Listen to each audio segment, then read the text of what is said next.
obvious first question. We all hope to see you yesterday. What happened? Yeah, well, a few little miscommunications, and for the open workout, I didn't have a trainer anyways. So I was going to do a little skit for the fans here, pretty much. I was going to have to come up with something, but yeah, I just I didn't really had to go back home for some things. So I didn't make it here as soon as I would have liked to. So I apologize to all the fans, especially the ones that were here to see an open workout. I didn't really put too much thought into it. I was just more focused on the fight. And, you know, I've showed up on pulled the same card a couple of times. Just showed up on a Wednesday. It's pretty inconsiderate of me. So again, I apologize to all the fans and people who were anticipating, you know, a show on Wednesday, was it?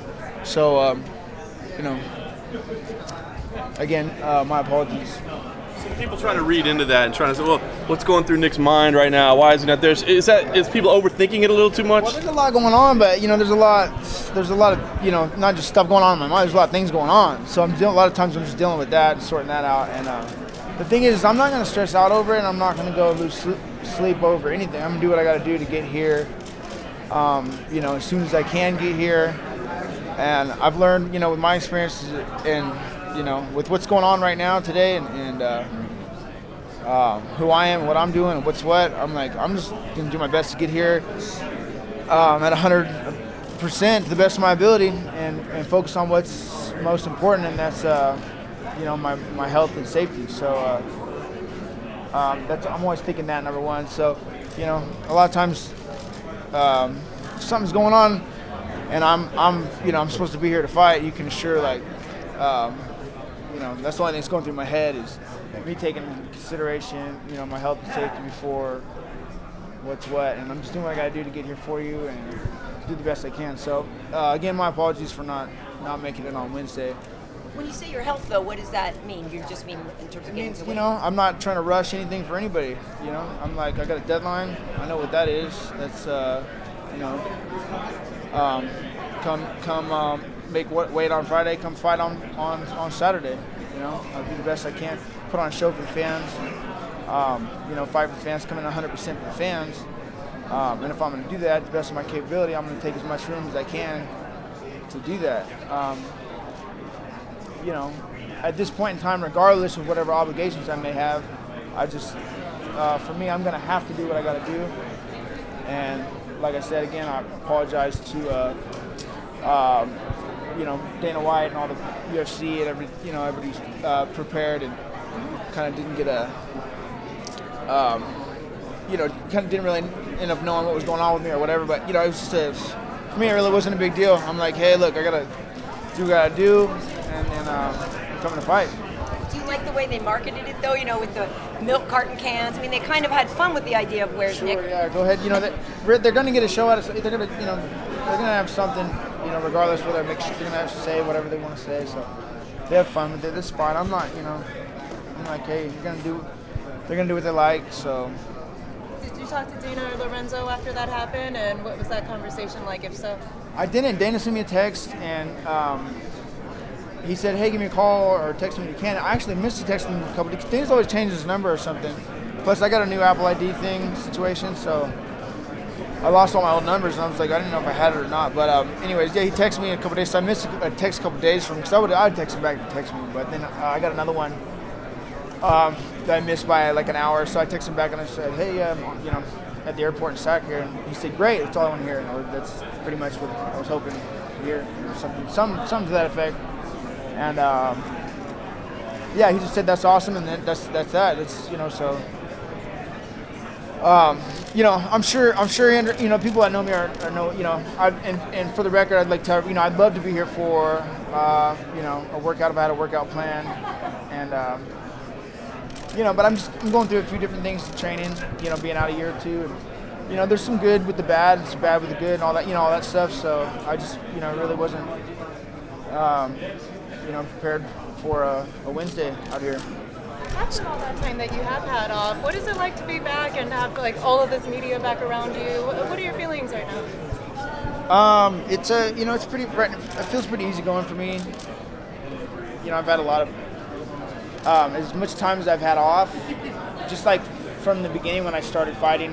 I feel like the exposure of this of MMA, mixed martial arts, is it's kind of multiplying, and it's I was doing this way before it was cool, and that's why I'm here today, and so no matter, it just everything just keeps adding on, people recognition, and it just it's never ending really. I don't think when I have to fight right now, people are still going to be talking about my fights, because I did, I've been out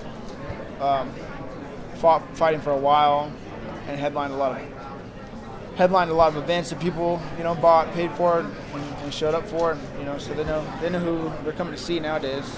So but so it just comes natural for me to find.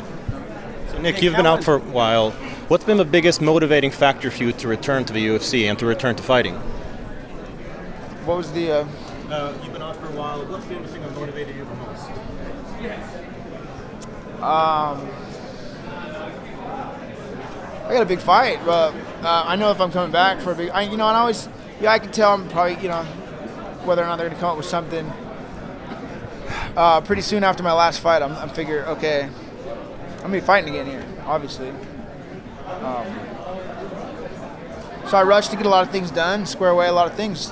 A lot of things that weren't so easy. It took me a lot of time to get settled into being, kind of retired for a minute or take a break, and I moved here and there. I was relocating. I just did a lot of things. So once I had everything squared away, I just kept working on what was next, and I knew from that point on that I knew early on that I was going to be fighting again. Let's put it that way. So I just took precaution in that and trained the way that I should, like I would, regardless whether I'm fighting or not. I'm going to be in some sort of a top competitive level as long as I'm healthy. I'm going to be training where there's good training. So it's just kind of the way it is.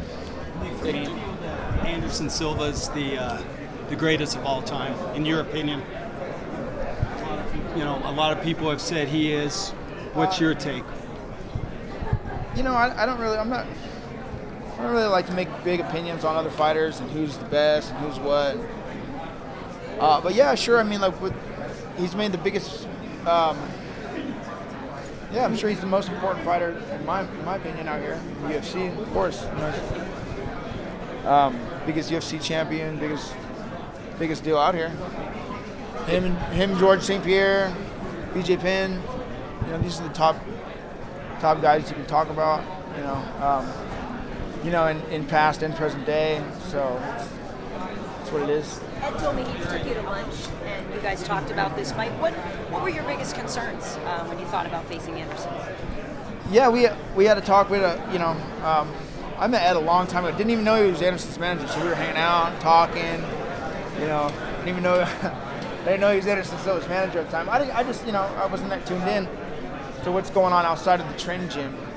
Just like now, really. And I try to stay that way best I can, but you gotta branch out a little bit to understand what's going on. Of course, I learned the hard way. But yeah, I sat down with Ed, and we talked about this fight a little bit. And by that time, yeah, my biggest concerns were just getting the right people behind me to represent me, and so we can land the best fight contract and deal. Because I didn't, before that we weren't talking about nothing. I had to square all these things away on my own for myself before I get it going. People are people didn't know what I was doing either. They're going like, okay, I gotta do what I gotta do, and when I do what I gotta do, it's gonna be done. So. Nick, do you recognize the fact that by not going to the workout yesterday and by doing less media, it actually increases your profile and increases the buzz for this fight? Like, we go to these all the time, and there's never this many people around one fighter. Do you recognize that? Is that part of your brilliance? You never know how things are going to go. You never really know how things are going to go, but of course I'm going to try to cancel out possibilities of what's going to happen. You never know what's going to happen, but I know you're going to get something. It's going to be some ups and some downs with either direction. But there's always somewhere to go. You know, there's always a way. There's always a way to go. So you smile at all this though, because you got more attention yesterday than Anderson, who did show up. Yeah, it's a big deal not showing up to something big like this. It's real big. Nick, they said that your bags went through and came to Vegas, but you didn't. So did you go through security and then decide to go back? Yeah, we when we got to the airport, I was like, you know, this isn't. I think I'd rather sleep in my own bed tonight. I think they're gonna try to jam me up with a bunch of things. They were gonna keep me up. It's just, you know, I was like, you know what, we're gonna have to. It's not looking good. I left half of my stuff at home. I'm not ready for what we got tomorrow. You know, so, you know, we just flipped a U-turn and hit it back home. I was like, I'm gonna do what I gotta do. I'm showing them tomorrow. I'm like, hey, sorry, you know, that's inconsiderate to the other fighters. I'm sorry, hey, you know, you go out there, you do 30 fights, 40 fights, whatever, you know, fight some of the best guys out there, and maybe, you know, I don't know. I'm not trying to say like I'm special. I'm trying to say that, you know, I can take what I can get and do what I got to do. That's all. That's all I can tell you. So Nick, say, oh, that's all irresponsible. I'm like, hey, look, you're irresponsible for me to go out there and take an ass whooping, which is probably going to happen regardless, whether I win or I lose, just like in every fight I've done. So I'm not. It's not like I don't anticipate the worst case scenario going out there, just like I always do and always have. I'm not going to sit here and tell you, oh, I'm going out there, I'm winning, I'm not this guy, you know, done what I've done, and do it, you know. He doesn't know what I'm coming with, you know, all this, you know, all this crazy talk. So, because that would be crazy. I'm not trying to give you that. I'm just trying to tell you what's really going on for you. So.